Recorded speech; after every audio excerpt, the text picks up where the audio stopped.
Well, this is the one. No, it's two of us. Now, holding you it. see that since I'm not super funny, I have to bring Nadia and Keith to help me. I'm not sure they're going to be too funny either, but I am least we're good thrilled. props. There's the prop. And I'm super excited to follow up what Omar and Sarah are talking about, because I wrote a few things down and it's really around policy. And you know what happens when people start talking about policy? People just go like glazed over. So policy is a part of every single moment of our lives. And every day and every week and every year as you all grow up, it becomes part of your life. So first, let me just thank Sarah for reaching out to us and inviting us to this amazing open mic. I'm so happy to learn about this series, and I also want to thank all the organizers for this series because it's such an amazing idea. So I really appreciate you. I want everybody to give a hand for everybody who is participating.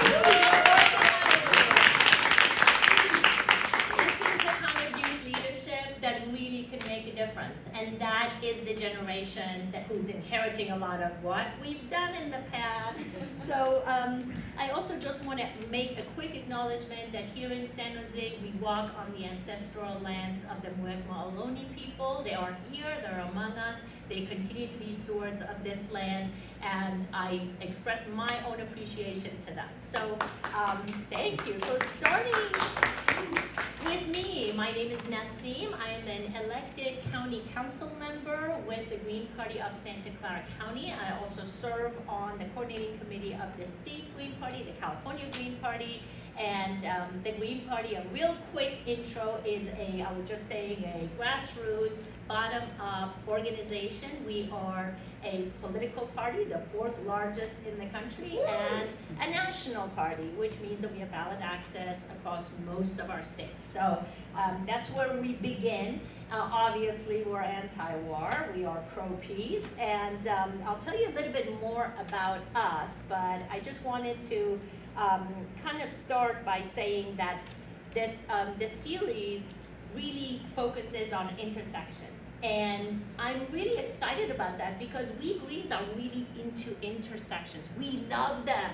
And the reason for it is that we think that a lot about our lives, about our daily conditions, about our challenges, our material needs, our cultural expectations, our social constructs, and most importantly, our economic institutions all intersect, really strongly intersect.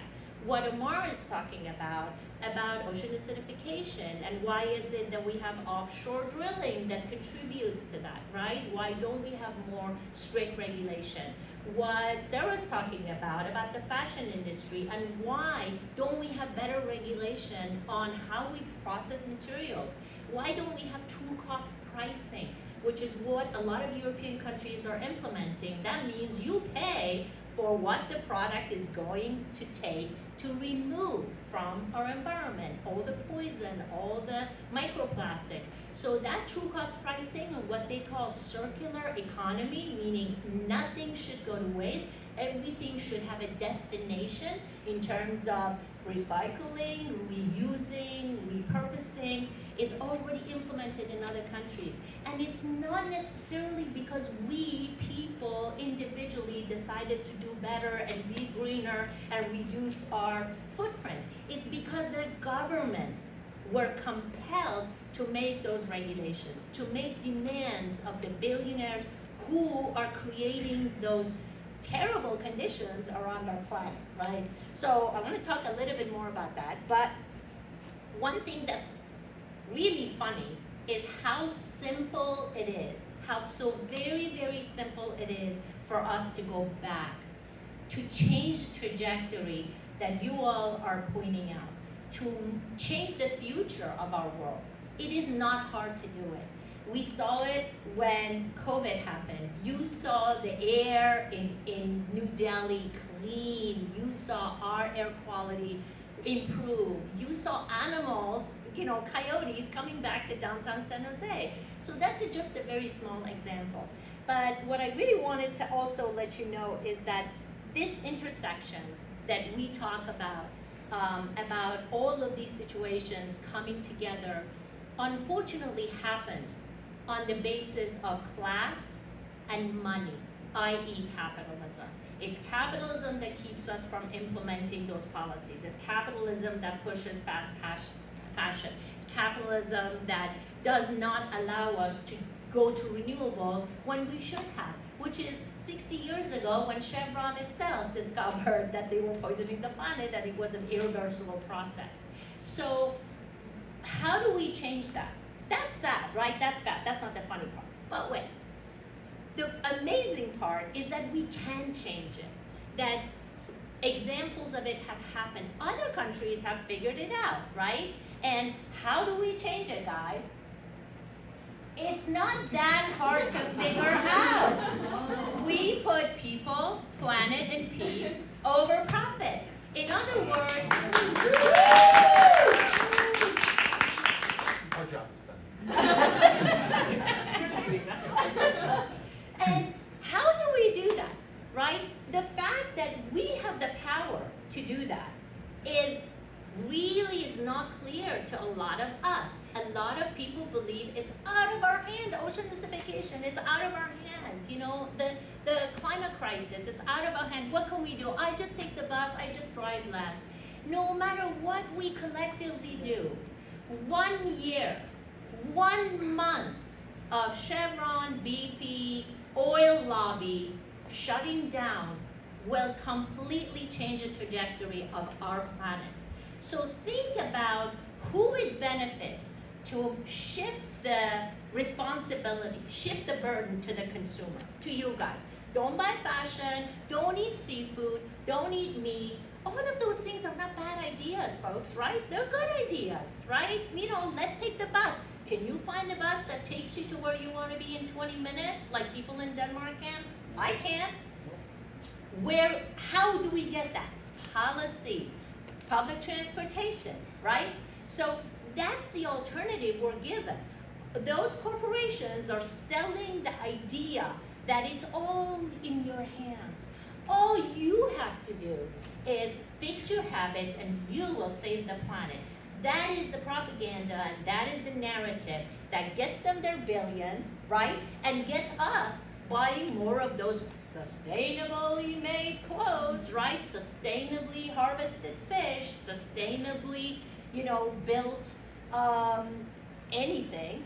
And microplastics are suffocating our planet. They are in our body. Each of you is carrying a credit card worth of microplastics in our body. Did we sign up for that? I didn't. So how does that happen? How we got here actually is the funny part. So maybe we'll share a laugh about this. How we got here, we didn't get people and planet and peace put over profit, is kind of ridiculous. That's why it's funny, actually. We let them. Our government was tasked with the mission, right, of managing our country. What does that mean? Whoever has the power decides how our institutions work, how our organizations around in the country are going to meet the needs of people, right? So 250 years ago, the US government, Ben and Jerry, George and Ben, and a couple of other white dudes, decided that, okay, we'll take that on. We'll take the job of running this country. They were tasked with that mission. I want to know, maybe it's time we keep looking back and see how they're doing. What do you all think? How are they doing? How is our government meeting our needs? Show of thumbs, right? We don't have health care, we don't have free public education, lifetime public education, more than high school we need these days, right? We don't have affordable housing, we don't have public transport, we don't have what it takes to live that thriving, fulfilling life promised in that great, beautifully written piece of paper, the Constitution. Why? Well, the sad news is, again, this isn't fun either. Dark humor. The sad news is, I'll find something funny about it. The sad thing is, the government got put on a sale rack decades ago. decades ago. And who did it go to? The highest bidder, the richest, the biggest, right? The fossil fuel lobby, the war machine, the ag lobby, the pharma health insurance lobby, the Citizens United bought our electoral systems. That's why half of the people I meet have never, more than half, have never heard of the Green Party. So when you think about how we got here, the funny thing, I think I found something, is that we let them. We let them. We gave up our power. We said, sure, why not? Cash that lobbyist check, no problem. Go on that revolving door of elected official, cash the check, become a lobbyist executive, media pundit, back to political appointee, back to the elected official. That's the problem. We let our government get bought out. And the good news is that we let it happen, we can undo it. We can take control. And honestly, this is why Greens were born. Greens were born 40 years ago, around 40 years ago, because we looked around and said, wait a minute, we're not getting anything we want. We're getting a really short end of the stick here, right? So how do we get there? Green's solution is to be unbought. We are corporate-free, super PAC-free, no secret billionaire donations. We have no corporations contributing to our party, to our candidate. If they take it, they'll get kicked out of the Green Party. And we think that's the only way to assure representation, so that they are beholden to you, to us, the people who elect them. We are people-led, people-run, people-funded, 100%.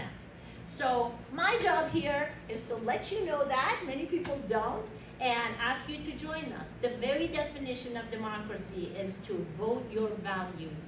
Don't vote for what you fear and what you hate, because that's never going to be good for anybody, right? So we say, like Eugene Debs, the socialist, said many, many years ago, that I'd rather vote for someone I want and not get them than vote for someone I don't want and get them. So I encourage you to learn more about the Green Party. We have some QR codes there. I think I've already run over. We have some materials, and let us know if you want to learn more, and we'll answer any questions you have. Thank you so much, and I hope that this can put a smile on your face, because there are solutions, and I hope that all of you young people will face the future with a smile, any challenges you have, because you have the power. It's in your hands. Thank you.